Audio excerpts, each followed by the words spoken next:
Louvado seja o nosso Senhor Jesus Cristo, para sempre seja louvado. Querido irmão, querida irmã, você que tem me acompanhado nessa jornada missionária, evangelizadora, te convido mais uma vez a dar um joinha, acionar o sininho, a compartilhar. E se você não for inscrito nesse canal, se inscreva, fazendo com que o YouTube reconheça a legitimidade dessa bela missão. O evangelho que vamos proclamar encontra-se em Lucas. O Senhor esteja convosco, Ele está no meio de nós. Proclamação do Evangelho de Jesus Cristo segundo São Lucas. Glória a vós, Senhor. Concluídos os dias de sua purificação, segundo a lei de Moisés, levaram-no a Jerusalém para apresentar ao Senhor, conforme o que está escrito na lei do Senhor. Todo primogênito do sexo masculino será consagrado ao Senhor, e para oferecerem um sacrifício prescrito pela lei do Senhor, um par de rolas ou 2 pombinhos. Ora, havia em Jerusalém um homem chamado Simeão. Este homem, justo e piedoso, esperava a consolação de Israel, e o Espírito Santo estava nele. Foram-lhe revelado pelo Espírito Santo que não morreria sem primeiro ver o Cristo do Senhor. Impelido pelo Espírito Santo, foi ao templo e, tendo os pais apresentado o menino Jesus para cumprirem a lei que dizia a respeito dele, tomou em seus braços, louvou a Deus nestes termos: Agora, Senhor, deixai o vosso servo ir em paz, conforme a vossa palavra, porque os meus olhos viram a vossa salvação, que preparastes diante de todos os povos, como luz para iluminar as nações e para a glória de vosso povo Israel. Seu pai e sua mãe estavam admirados das coisas que dele se dizia. Simeão abençoou e disse a Maria, sua mãe: Eis que este menino será destinado a ser uma causa de queda e de reerguimento para muitos homens em Israel, e a ser um sinal que provocará contradições, a fim de serem revelados os pensamentos de muitos corações, e uma espada transpassará a sua alma. Havia também uma profetisa chamada Ana, filha de Fanuel, da tribo de Asser. Era de idade avançada. Depois de ter vivido 7 anos com seu marido, este, desde sua virgindade, ficara viúva e agora, com 84 anos, não saía do templo, servindo a Deus dia e noite de jejuns e orações, chegando ela à mesma hora, louvava a Deus e falava do menino a todos aqueles que Jerusalém esperava a libertação. Após terem observado tudo, guardado a lei do Senhor, voltaram para a Galileia, a cidade de Nazaré. O menino ia crescendo e se fortificava, estava cheio de sabedoria e a graça de Deus repousava nele. Palavra da salvação, glória a vós, Senhor. Muito bem, amados irmãos, queridas irmãs, diante desse texto tão belo, onde mais importante aqui perceber é o seguinte: é, cumprindo-se a lei da palavra, né? Os preceitos de Moisés. Como é importante a gente perceber isso. Nós estamos hoje num tempo onde os católicos, em especial, não estão cumprindo os preceitos, né?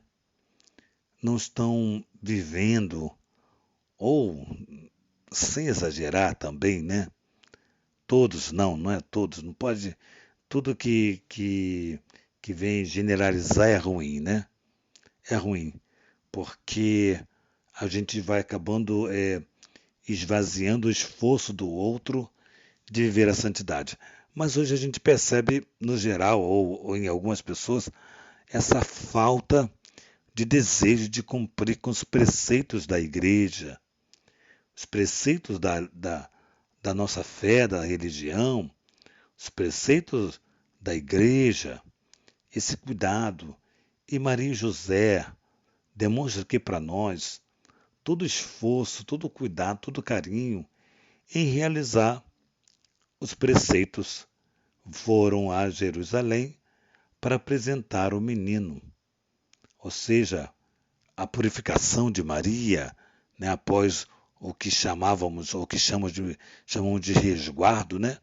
Eles lá davam o nome de purificação, e aí faz a apresentação do Senhor ao templo.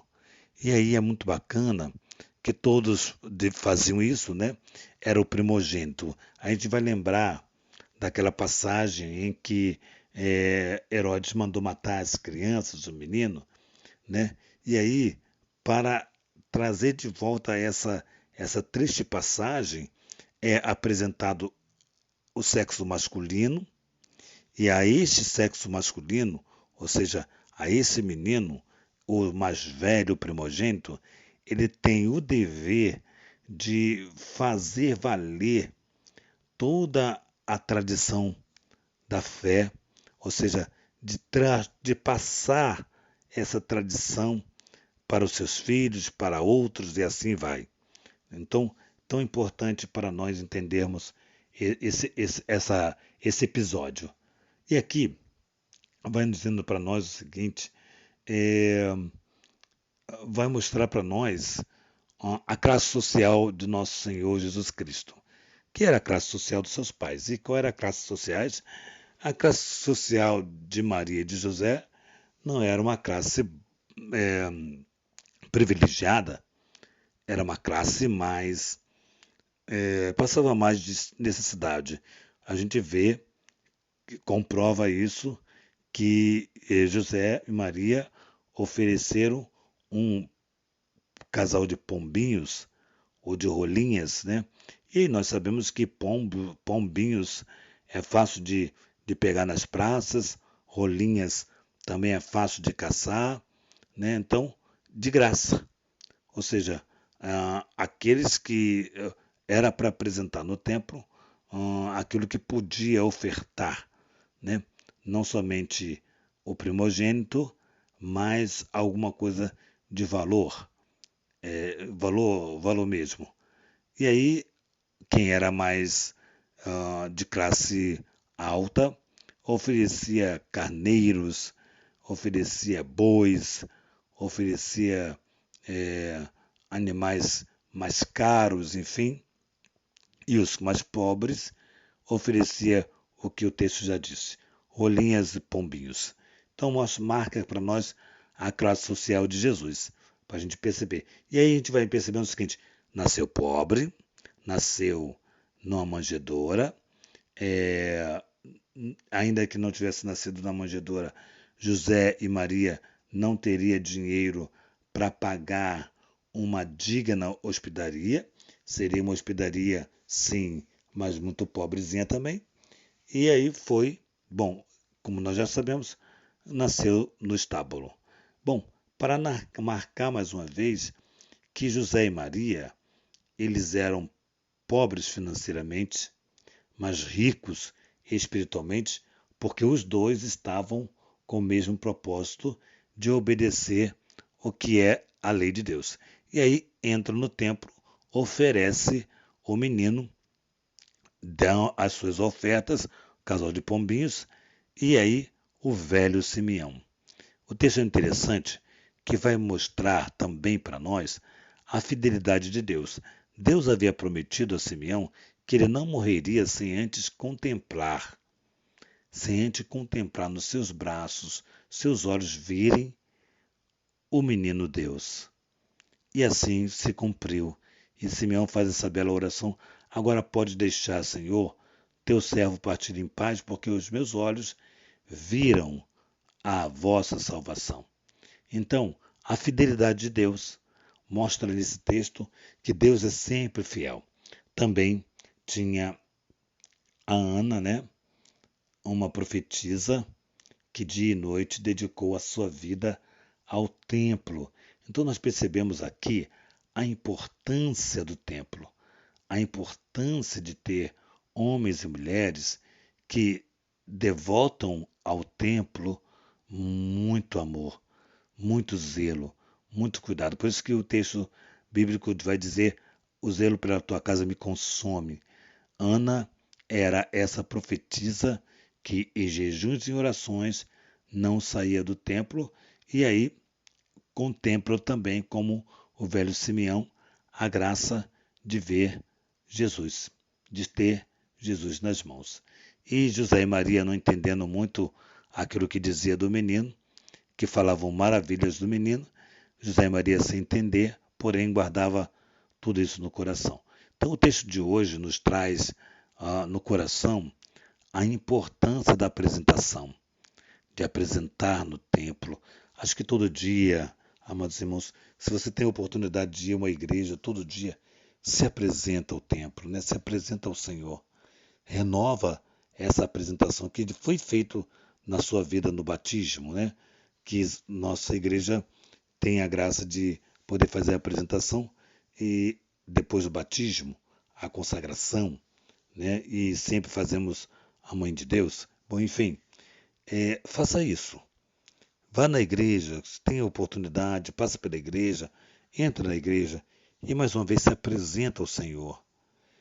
Se apresenta ao Senhor, se coloca como oferta generosa, porque o seu coração é generoso. Se coloca, se apresenta a Deus. Se permita ser usado por Deus, se permita ser conduzido por Deus.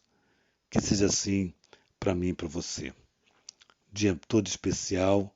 Em algumas dioceses se celebra o dia de Nossa Senhora da Candeia e celebrando também o bispo e mártire, né, que nós dizemos sempre que é o protetor da garganta. E ao celebrarmos esse tempo, esse dia de São Brás, possamos nos alegrar com o momento de hoje. Que a Virgem Maria, Nossa Senhora, Senhora das Candeias, com o título hoje para nós, nosso grupo em especial, Nossa Senhora da Rainha do Clero, possa nos conceder a casa que tanto necessitamos para cuidar de sacerdotes, que São José, esposo de Maria, nos ajude à fidelidade, que Santa Faustina nos ajude a nos apaixonarmos pelos ditos do diário e reconhecermos a presença de Deus na nossa vida. Em nome do Pai, do Filho e do Espírito Santo. Amém.